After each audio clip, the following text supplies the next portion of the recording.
பாசிசத்தையும் எதுக்குறோம், பாயாசத்தையும் எதுக்குற நீங்க. ரைட், பாயாசத்தை முடிச்சிட்டீங்க. பாசிசத்தை என்னாச்சு ப்ரோ? திருவள்ளூர் காவி கலர் போட்டிருக்காரு கவர்னர். உங்க அமைச்சர் கேட்டாங்க, என்ன சொல்றாங்க? அதை இப்ப பத்தி பேச வேணாம். எப்ப பேசுவீங்க? திருவள்ளுவர் எங்களுடைய இனத்தினுடைய, மொழியினுடைய, கலாச்சாரத்தினுடைய அடையாளம். பிறப்புக்கும் எல்லாம் உயிருக்கும் எம்பளம் போட்டுக்கிட்டா பத்தாது. திருவள்ளுவருக்கு இங்க காவி சாயம் பூசறது நான் இப்ப பேச மாட்டேன்னு சொன்னா, எங்களுடைய மொழியை, இனத்தை தாழ்த்துகிற ஒருவரை கேள்வி கேட்பதற்கு துப்புள்ளாத ஒரு சக்தி எங்களை பார்த்து தீய சக்தி, தூரசக்தின்னு சொல்லுவீங்களா? நீங்க என்ன சக்தி? நாரசக்தியா? கேட்க மாட்டோமா? அப்புறம் நாங்க சாதி, மதம், பணத்தை எல்லாம் உடைச்சிட்டீங்க. நீ சாதி பார்த்து கேண்டிடேட்டே போடல, நீங்க மதமே பார்க்கல. கையில ஒரு மதம், நெத்தியில ஒரு மதம். பதவி ஏற்றுக்கும் போது ஜோசப் விஜய் என்னும் நான், அது ஒரு மதம். என்ன ப்ரோ? Total contradiction bro.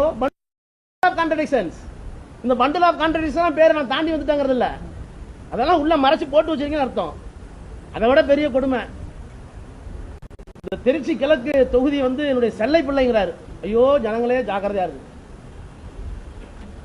நான் இப்ப என்ன கேட்கிறேன், பிரச்சனை ஒரு சீஃப் மினிஸ்டருக்கு முன்னாடி என்னென்ன பிரச்சனை இருக்கு? தமிழ்நாட்டுக்கு தர வேண்டிய உரிமைகளை நீ தந்தீங்களா? இன்னைக்கு டி.கே. சிவகுமார் பக்கத்து மாநிலத்துடைய முதலமைச்சர் பேசியிருக்காரு. திமுகவும் ஸ்டாலின் இருக்க வரைக்கும் தான் எங்களுக்கு பிரச்சனை, மேகதாதுக்கு இனிமேல் எங்களுக்கு பிரச்சனைங்கிறார். இதை கேட்டதற்கு பிறகு இந்த காங்கிரஸ்காரர்கள், இங்க இருக்க 2 அமைச்சர்கள் அதுக்கு தான் எதிர்வினை ஆற்றிருக்கீங்களா? முதலமைச்சர் அவர்களே, உங்களை சொல்றாரு, நீங்க ஒரு ஆளே இல்லைன்றாரு, அவரு எங்களுக்கு பிரச்சனையே இல்லைன்றாரு. ஆட்சி திமுக ஆட்சி,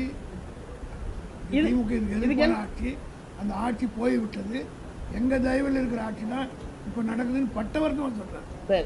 டி.கே. சிவகுமார் பதில் என்ன? அப்புறம் பச்சை துண்டை போட்டு சொன்னீங்களே, நான் விவசாய மகனாக பிறப்பாம இருப்பதற்கு வருத்தப்பட்டேன். நான் விவசாய வீட்டு புள்ள, 8வது புள்ள, நான் கடைசி புள்ள. எனக்கு ஏறு ஓட்ட தெரியும், தண்ணி பாய்ச்ச தெரியும், உழவு ஓட்ட தெரியும், வண்டி மாடு ஓட்டிருக்கேன், எல்லாம் பண்ணிருக்கேன். நீங்க ஐயோயோ எனக்கு விவசாய பிள்ளையா பறக்காம போயிட்டு இன்னைக்கு பாத்தீங்களா டிவியா? விவசாயிகள் போராடுறாங்க, பணமா நடிச்சுக்கிட்டு போராடுறாங்க. இந்த ஆட்சியில் நாங்க பணம் ஆகி கொண்டிருக்கிறோம்னு.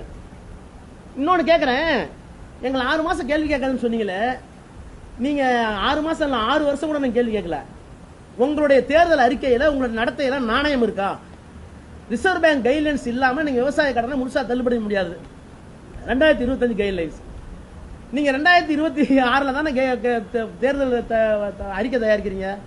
அந்த அறிக்கை தயாரிக்கும் போது இப்படி ஒரு தெரியாம கூட